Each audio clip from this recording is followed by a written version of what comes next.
Sa magpagpalang gabi po sa bawat isa sa atin. Welcome po ulit ang bawat isa na nakikinig sa ating Youth Fellowship at sa ating YouTube channel. Kumusta po ang bawat isa sa atin? Isang amen naman po dyan kung ready na po tayo na makinig sa salita ng Diyos sa gabing ito. Yan, amen. So ang title po ng pagbubulay-bulayan natin sa oras na ito ay Freed for a Purpose. Ang ating key verse po ay matatagpuan sa 1 Peter chapter 2 verse 16. Ang sabi dito, live as people who are free, not using freedom as a cover-up for evil, but living as servants of God. Una po sa lahat, what is freedom? Many of us confuse what is the true nature of freedom.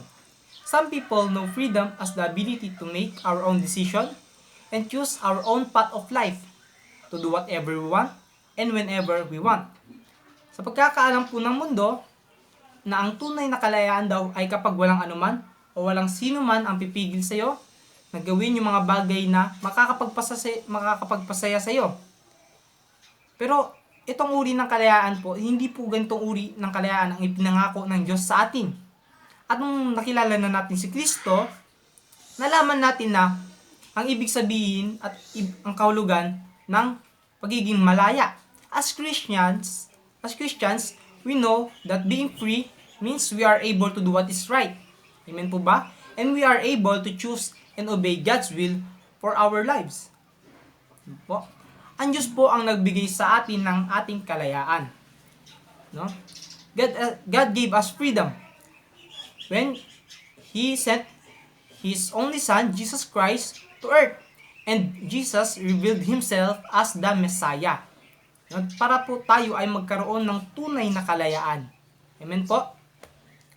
So, mas nakalagay po dito sa John chapter 8, verse 36, if the Son sets you free, you are free indeed. No? Sa pamamagitan ng pagkamatay ni Jesucristo sa krus, tayo po ay pinalaya na ng Diyos mula sa kasalanan. Tayo ay pinalaya ng Diyos sa kasalanan at sa kapahamakan na dulot ng kasalanan. So sa atin po ngayon ay kapag tayo po ay pinalaya na ng Diyos sa kasalanan, ang ibig sabihin po, dapat po tayo ay magpaalipin na sa Diyos. Amen po ba? At sa oras na ito kapatid, ang tanong ko sa iyo, are we enslaved to God or are we still enslaved to sin? Physically po, we are free. But spiritually, free po ba tayo?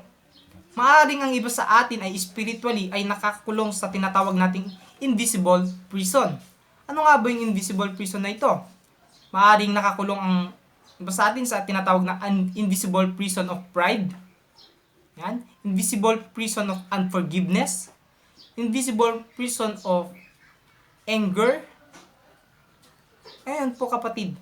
Ano yung mga bagay na bumibihag pa sa'yo? Na kailangan mo ang Diyos para palayain ka. God set us free. Pero kadalasan ay pinapalaya na tayo ng Diyos sa ganitong uri ng pagkakakulong, pero nilalagay natin ulit ang ating mga sarili sa ganong sitwasyon ulit at ginagamit natin ang mga posas, mga kadena, na kung saan winasak na ng Panginoon para tayo ay maging malaya.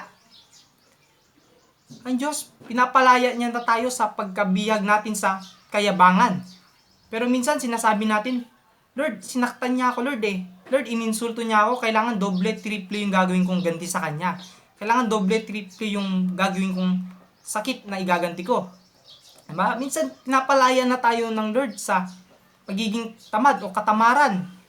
Pero sinasabi pa rin natin, Lord, nakakatamad naman kasi Lord eh. Minsan pa, pinapalaya na tayo ng Diyos mula sa katamaran na paggawa ng ating mga devotions. Pero sinasabi natin, Lord, hindi naman po i-check ni Pastor Abet, hindi naman po i-check ni Pastor itong mga devotion ko, hindi naman po i-check ng BCC leader ko. Ba't ko pa po gagawin, Lord? Diba? Pinapalaya na tayo ng Diyos sa ganyang mga uri na pagkakabihag, nga uri ng ganyang invisible prison. Ano pa? Invisible prison ng kasinungalingan. O minsan slave tayo ng pagsisinungaling, di ba? At ano pa, minsan pinapalaya na tayo ng Lord sa maling tao, pero minsan bumabalik at bumabalik pa sa tayo. Kasi sabi natin, Lord, sabi nila kasi nasa ex ang true love. Diba? Pero nasabi ng Panginoon, anak, inalis na kita dyan. Huwag mo na ulit ibalik yung sarili mo sa ganoong uri ng sitwasyon. Diba? Anak, huwag mo nang balikan ang dapat na, huwag nang balikan. Amen po ba? So ngayon kapatid, saan ka pinalaya ng Panginoon? No? Saang pagkakabihag ka na pinalaya ng ating Panginoon? No? Sabi diyan, we are all under the power and control of a natural tendency to sin, and no one can get away from it by our own selves. Diba? Andyan pa rin palagi yung tendency na tayo ay magkasala. Pero sa tulong ng Diyos, diba, nagagawa nating pagtagumpayan ito. As Jesus shocked the Pharisees, Pharisees are the spiritual leaders of his days. Jesus stated that in John chapter 8 verse 34, I tell you the truth, everyone who sins is a slave to sin. Diba? Ibig po sabihin pala niyan, kahit wala po tayo ay kahit sabihin natin na tayo ay may ministry na, kahit sabihin po natin na, Lord, ginagawa ko naman yung calling ko eh. Kahit sabihin natin na, Lord, di ko naman po pinapabayaan yung pagsaserve ko sa iyo, Lord. Diba? Kahit sabihin pa natin, Lord, nag-a-attend naman po ako sa online service pag Sunday. Nag-a-attend naman po ako sa Bible study. Nag-a-attend naman po ako, Lord, sa night prayer and even youth fellowship, Lord. Kaya exempted na ako dyan, Lord. Sabi, hindi po natin masasabi iyon. Kaya nga sabi, everyone who sins and who still sins are a slave to sin. No? Kaya po, at hindi po natin matatakasan ang penalty ng pagkakasala, ang consequences ng pagkakasala. Sabi nga po sa Romans 6 verse 23, ang sabi doon, the wages of sin is death. Diba?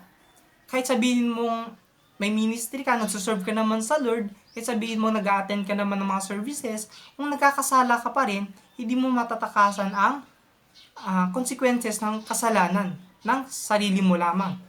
Diba? And God gave us the freedom. God gave us the freedom from the penalty and the power of sin. Diba? Pag tayo po ay tinanggap natin si Jesucristo na siya ay namatay sa krus para sa kabayaran ng ating mga kasalanan, ang kapangyarihan po ng kasalanan ay naglalaho, nawawala po ito, no, sa atin. At napapalitan po, naghahari po ang kapangyarihan ng Diyos sa buhay natin. No? Mga sinful habits po natin, nawawala yung mga yun. At napapalitan po ng right habits. At yun po ang kalayaan. Ang pagiging malaya natin mula sa kasalanan at sa kapahamakan ng kasalanan. Amen po ba? We are freed for a purpose. Hindi po tayo pinalaya ng Diyos para lang sa wala. Amen po ba? Hindi po binigay ng Diyos ang kanyang kaisa-isang anak bilang patubos sa ating bilang patubos sa atin para lang sa wala. Amen po ba? Sabihin po natin sa ating sarili, I am freed for a purpose. At sabihin mo naman sa iyong katabi kung meron, you are freed for a purpose. Amen po ba? And po ito naman po ngayon ang 5 purposes of God. Number 1 is, kasi ayaw ng Diyos na baliwalain natin yung kalayaan na pinagkaloob niya sa atin. Because if we waste that kind of freedom, we will lose it. Amen po ba? We are redeemed to glorify God. Dahil po, kapag tayo pa rin po ay bihag ng kasalanan, hindi po natin magagawang sundin. Hindi po natin magagawang gawin yung mga pinagagawa sa atin ng Panginoon kung still bihag pa po tayo ng kasalanan.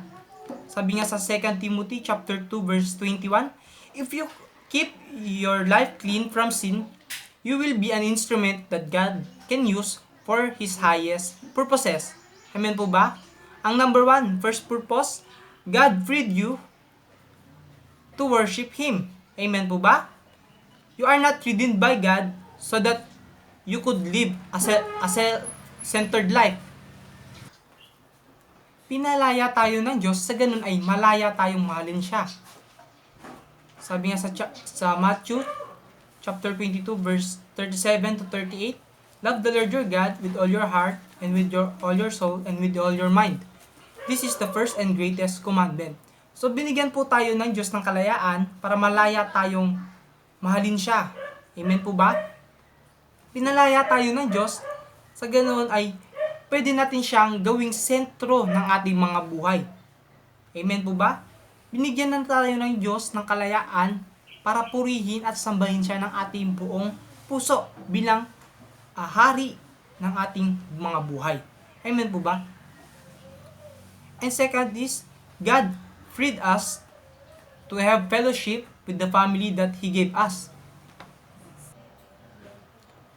Po ang una, God redeemed us so that we can glorify God and we could worship God, we could love God. At ang pangalawa ay para mahalin natin ang mga taong binigay sa atin ng Diyos para mahalin. Amen po.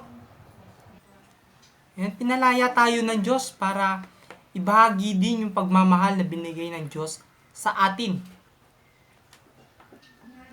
Next is number 3. God freed us so that we could grow spiritually. No, as God redeems us, He wants us to be mature. Ayaw ng Lord na manatili tayong spiritual baby na lang. Ayaw ng Lord na ma-stuck tayo sa ganong immature na may spiritual maturity. Gusto ng Lord na mag-mature ang bawat isa sa atin, di ba? Gusto ng Lord na palayain tayo, sa ganun ay mas makilala pa natin siya. Amen? Amen po ba? Sa ganun ay mas lumalim pa yung pagkakakilala natin sa Panginoon. Na mas pagkatiwalaan natin siya sa kanyang mga plano sa ating buhay. Diba? God wants us to adopt Christ-like characters. Amen po ba? Dahil hindi po tayo mag-grow sa ating pananampalataya kung nananatili po tayong nakabihag sa kasalanan. Nananatili po tayong nakabihag dun sa the same chains, no? The same sin na lang. Amen po ba? Next is number 4. God freed us to serve. Amen po ba? Pinalaya tayo ng Diyos, sa ganun ay pwede tayong mag-serve sa Kanya at sa ibang mga tao, sa kapwa natin. Sabi nga dito sa 1 Peter chapter 4 verse 10, as every man has received the gift, even so minister the same one to another, as good stewards of the manifold grace of God. Pinalaya tayo ng Diyos, sa ganun ay malaya tayong mag-serve sa Diyos. Sabi nga ni Pastor Rick Warren, when you give back and make contribution with your life, and when you serve somebody else instead of just serving yourself, that is a ministry. We serve God by serving others. Amen po ba?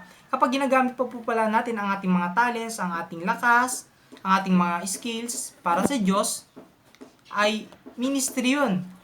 At kapag po tayo ay ginagamit natin yung kalakasan natin para makatulong sa iba, kung anong meron po tayo ay tumutulong tayo sa iba, ministry po ito. And we are not made to do nothing. Hindi lamang po tayo ginawa ng Diyos, hindi lamang po tayo pinalaya ng Diyos para umupo lang. Hindi po tayo pinalaya ng Diyos para humiga lang buong araw. We are redeemed to serve. We are redeemed to serve. Significance comes from our service. Po, di ba? Nagiging mas makabuluhan yung buhay natin, mas nagiging makabuluhan yung pagkalayaan natin, di ba? Pag nagsaserve tayo sa Diyos. Amen po ba? Next is number 5. God freed us to evangelize. Binigyan tayo ng Diyos ng kalayaan upang sabihin, ipagsabi, ibahagi sa iba ang tungkol sa pag-ibig ng Diyos. Amen po ba? Pinalaya tayo ng Diyos para i-testify natin kung gaano makapangyarihan, gaano kadakila ang Diyos sa buhay ng bawat isa sa atin. We are freed to speak of Christ. Amen po ba? We are redeemed to be a witness. you are redeemed to be a witness, and you are redeemed to testify how God freed us from this kind of sin, from this kind of imprisonment. Amen po ba? Gamitin po natin yung kalayaan na ito para hikayatin o mag-win ng souls, di ba? Para hikayatin natin yung mga tao na mas lumapit pa kay Kristo, mas lumapit pa sa Diyos. Amen po ba? Hikayatin yung mga taong papunta sa kaharian ng Panginoon. Amen po ba? Gamitin natin tong kalayaan natin na ito, tong kalakasan natin ito na pinagkaloob ng Diyos sa atin para maging makabuluhan ito at para hindi ito masayang at mabaliwala. Sa conclusion na po tayo, God gave us freedom. God gave us freedom. Sa ganun ay through our testimonies ay makilala din ng ibang mga tao, makilala din at malaman din ng mga taong nakakasalamuhan natin ang katotohanan. Malaman din na nila ang pag-ibig ng Diyos. Amen po ba? Maranasan din nila ang pag-ibig ng Diyos.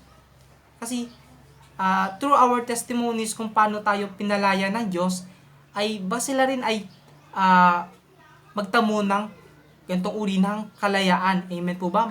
Malaman din nila ang katotohanan. Kapatid, ang kalayaan na pinagkakalob sa iyo ng Diyos ngayon, wag mong gamitin sa pansarili mo ramang, para lang sa sarili mo. Dahil kapatid, wag kang maging selfish na gamitin mo rin ang kalayaang ito para mag-serve sa kapwa mo at mag-serve sa Diyos. Gamitin mo ang kalayaan na naranasan mo upang mas tumago at upang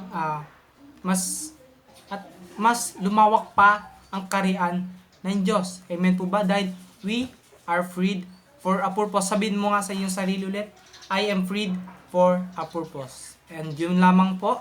Muli, isang mapagpalang gabi po sa bawat isa sa atin.